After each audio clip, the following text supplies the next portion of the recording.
تو جب چیزیں واضح ہیں، حضور نے فرمایا تم یہودیوں سے لڑو گے، وہ تمہارے دوست نہیں ہو سکتے، انبیاء کے قاتل ہیں قرآن کہتا ہے، کیوں پینگے بڑھا رہا ہے عالم اسلام یہ ٹرمپ اور نیتن یاہو سے؟ اور یہ غزہ پیس بورڈ کے بعد بھی کچھ ایسا کیمیکل وہاں پہ پھینکا گیا ہے کہ لاشوں کے بخارات ہوا میں تحلیل ہو گئے، الجزیرہ نے رپورٹ کیا ہے۔ کیسے دیکھتے ہیں اس ساری سچویشن کو؟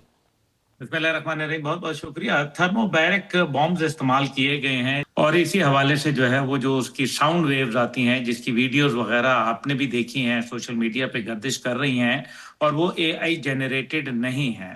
اس وجہ سے میرا خیال ہے کہ یہ ایک بہت ہی خطرناک بات ہے۔ لیکن نیپوم بم استعمال کیے گئے تھے امریکہ کی جانب سے ویتنام کے اوپر، اور اسی طرح سے افغانستان میں، اور جہاں وہ تقریباً جو 600 میٹر تک جو ہے وہ ہر چیز کو تہس نہس کر کے رکھ دیتا تھا، جلا دیتا تھا، خاکستر کر دیتا تھا۔ اسی طریقے سے جو ہے ڈیزی کٹر بام جو ہے امریکہ نے استعمال کی ماضی میں، اور پھر ساتھ ہی ساتھ جو ہے وہ ہم نے یہ بھی دیکھا کہ مدر آف آل بامز جو تھا اس کو بھی افغانستان میں استعمال کیا گیا۔ بے رحم ہیں، ہیروشیما ناگاساکی کے اندر ایٹامک بام جو ہے وہ انہوں نے استعمال کیے۔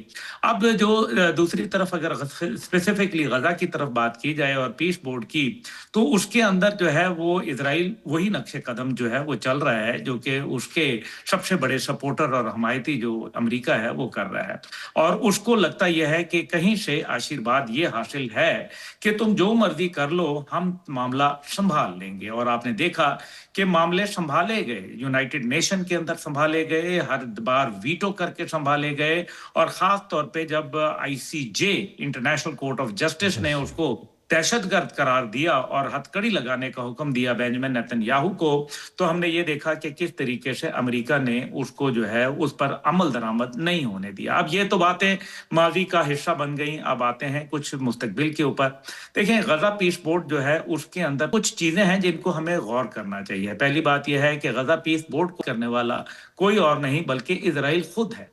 اس وجہ سے پاکستان اور دیگر ممالک جو اس میں شامل ہیں، کیونکہ کینیڈا کو شامل کیا گیا لیکن پھر کینیڈا کو امریکہ نے خود ہی وہاں سے فارغ کر دیا، تو اس کا مطلب یہ ہے کہ پاکستان سمیت یہ ممالک یہ کہہ سکتے ہیں کہ جناب آپ نے ہمیں آواز دی تھی ایک مسئلے کے حل کے لیے، ہم اس پہ لبیک کہہ کے آئے اور ہم نے آپ کا ساتھ دیا۔ اگر خود ہی جو ہے وہ لنگڑا ہو کے جو ہے وہ ٹھس ہو گیا یا وہ اس پہ عمل درآمد نہیں کرنا چاہتا، تو پھر اس میں ہمارا کیا قصور؟ یعنی کہ ایک آپ کو مورل ایڈوانٹیج ہے، واحد یہ چیز، اس کے علاوہ مجھے کچھ نہیں نظر آتا۔ ابھی کچھ لوگوں کی یہ بات بھی ہے کہ اس کو کشمیر کے اوپر بھی جو ہے اس مسئلے کا جو ہے وہ کوئی معاملہ کر سکتے ہیں، تو بھائی کشمیر کے اندر کیسے کریں گے؟ کیونکہ کشمیر کا تو مسئلہ آپ نے یونائٹڈ نیشن کی قراردادوں کے مطابق حل کرنے کا فیصلہ کیا، کوئی تھرڈ آپشن کی طرف جانے کی کوشش کریں گے جس طرح سے چناب فارمولے کے اندر ہوا تھا پرویز مشرف کے دور میں، تو وہ کامیاب نہیں ہوا تھا۔ تو آپ جو ہے اپنی بنیاد سے جو آپ کا ایک اصول ہے اس سے آپ ہٹ جائیں گے، اور دنیا تو یہی چاہتی ہے کہ آپ جو ہے وہ ذرا پھسلیں تو باقی دھکا وہ خود ہی آپ کو لگا دیں گے۔ تو غزہ پیس بورڈ کے اندر اس ٹائم پہ جو باتیں ہیں اس کے اندر جو 3 باتیں ہیں بیفور کہ آپ ڈاکٹر صاحبہ کے پاس جائیں اور ان سے ان کی ویلیوبل ان پٹ لیں، لیکن اصلی مسئلہ یہ ہے کہ پاکستان نے کہا ہے کہ 1967 سے پہلے والے بارڈرز کے اوپر جو ہے وہ جانا ضروری ہے اسرائیل کا۔ ڈاکٹر صاحب وہ کسی صورت نہیں مانے گا۔ دوسری بات یہ ہے کہ انہوں نے کہا ہے کہ فورس ڈسپلیسمنٹ جو ہے، زبردستی لوگوں کا انخلاء جو ہے وہ ختم کیا جائے، وہ نہیں مان رہا، اور ساتھ یہ کہا گیا ہے کہ ایڈ جو ہے وہ وہاں جو ہے اس کی فراوانی ہو، وہ نہیں مان رہا ہے اسرائیل۔ اب آپ مجھے بتائیں پاکستان کہاں کھڑا ہے؟ اپنے اصولی موقف یہ وہ ہے جو اسحاق ڈار صاحب نے بطور نائب وزیر اعظم اور بطور وزیر خارجہ فلور آف دا ہاؤس کے اوپر کھڑے ہو کے یہ بات اعلانیہ کہی تھی، اور یہ کہا تھا کہ جو ہم نے پیس بورڈ کے حوالے سے کچھ نکات ہیں جو ہم نے یہ کہے تھے کہ شامل کیے جائیں، اگر وہ شامل ہوتے ہیں تو بسم اللہ۔ عبداللہ بھائی، یہ ایک حدیث ہے میرے پاس، کتاب الفتن موجود ہے، بخاری مسلم۔ نبی پاک صلی اللہ علیہ وسلم نے فرمایا عالم کفر مسلمانوں پہ چڑھائی کرے گا 80 جھنڈے لے کے، ہر جھنڈے تلے 12,000 کا لشکر ہوگا، ملٹیپلائی کریں 9,60,000، ٹھیک ہے؟ اور پھر استنبول کے ٹاپل ہونے کی بھی یہاں پہ پریڈکشن ہے، اور اس کے بعد جنگ ہوگی، پھر دجال کا خروج۔ تو یہ دجال کا کہیں لشکر تو نہیں ہے نیٹو کا؟ یہ سب چیزیں تیار مسلمان، حدیث کا مطلب یہ ہے کہ اپنی پالیسی کب تیار کریں گے؟ جب شام میں بگاڑ ہو جائے۔ اس دن بھی ہم نے غزہ فاؤنڈیشن میں، آپ بھی تھے میں بھی تھے، یہی باتیں ساری درد دل رکھا تو یہ مسلمان کب اپنی ایک ملٹری اسٹریٹجی تو ایک کر سکتے ہیں؟ کیا خیال ہے؟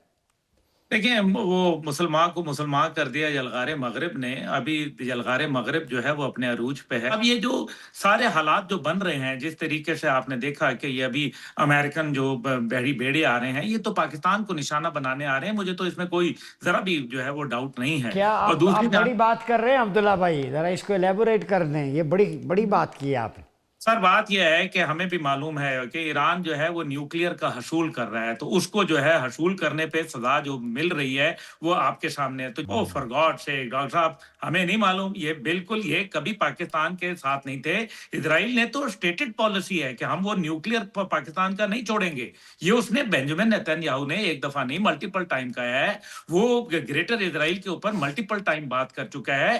پلان یہی ہے کہ یہ جو 3 الف ہیں، انڈیا، اسرائیل اور امریکہ، یہ پاکستان کے اوپر جو ہے یہ آئیں گے. عالم اسلام کے جو مضبوط ممالک ہیں ان کو چن چن کے ماریں گے. اس کا طریقہ یہی ہے کہ وہ ہر جھنڈا جو ہے جس کے نیچے 12,000 کا لشکر ہے وہ اکٹھا ہو جائے. یہ آج نہیں تو کل ان کو کرنا پڑے گا.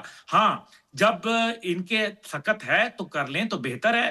جب کمر توڑ دی گئی تو پھر جو ہے یہ مسئلہ بنے گا. پاکستان جو ہے نا یہ ایک بڑا اللہ کا ایک خاص انعام ہے، اور یہ نیوکلیئر بننا اس کی ایک بہت بڑی پہچان ہے، اس کی وجہ ہے، ایک بشارت ہے. اس کو سمجھنا ضروری ہے. پاکستان یہ جو بحری بیڑے ہیں یہ نہ جلدی سے جائیں گے اور یہ یہاں رہیں گے. ایک حملہ کریں گے وہ، اور پھر پتہ چلے گا پاکستان پہ کہیں سے کوئی میسائل اٹیک آ گیا ہے، پاکستان ریسپونڈ کرے گا. کیونکہ پاکستان نے اپنی اسٹیٹڈ پالیسی رکھی ہے کہ ہم اسرائیل اور انڈیا کو جو ہے نشانہ بنائیں گے، اور اس بنیاد کے اوپر جو ہے وہ پاکستان کے اوپر ایک امریکہ کو بہانہ بن جائے گا. یہ جو دہشت گردی کے یہ جو وہاں واقعات ہو رہے ہیں، یہ اصل میں یہ بتایا جا رہا ہے کہ جی پاکستان میں دہشت گرد بڑھ رہے ہیں.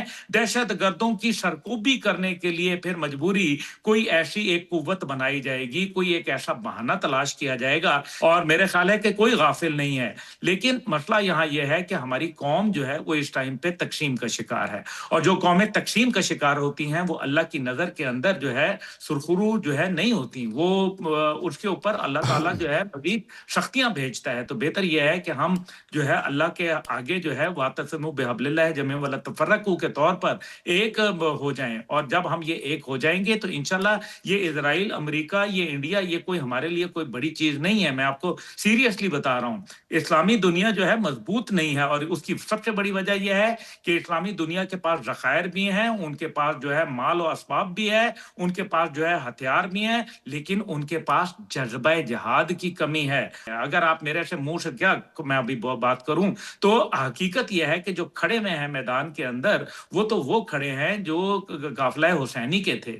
تو اس ٹائم پہ حقیقت یہ ہمیں دیکھنا پڑے گا کہ اس ٹائم پہ حسینیت تو جو ہے وہ ظالم کے سامنے کھڑا ہونے کی جو ہے بات کرتی ہے. اور ہم حسین کے ماننے والے ہیں، آپ بھی، میں بھی، اہل سنہ ہوں یا چاہے اہل شیعہ ہوں، یا کوئی وہ بریلوی ہوں یا دیوبندی ہوں، وہ حنفی ہوں یا مالکی ہوں یا شافی ہوں، سب کے سب جو ہے وہ حسین کی قربانی کو سمجھتے ہیں. اور آج جو ہے میرے خیال میں مارکہ حق بپا ہے کہ دنیا کو ہے پھر مارکہ روح و بدن پیش. تہذیب نے پھر اپنے درندوں کو ابھارا، اور اللہ کو ہے پامردی مومن پہ بھروسہ، ابلیس کو یورپ کی مشینوں کا سہارا. اور غیرت ہے بڑی چیز جہاں تگدو میں پہناتی ہے درویش کو تاج سر دارا. پاکستان وہ درویش ہے جس کو تاج سر دارا پہننا ہے جی. انشاءاللہ.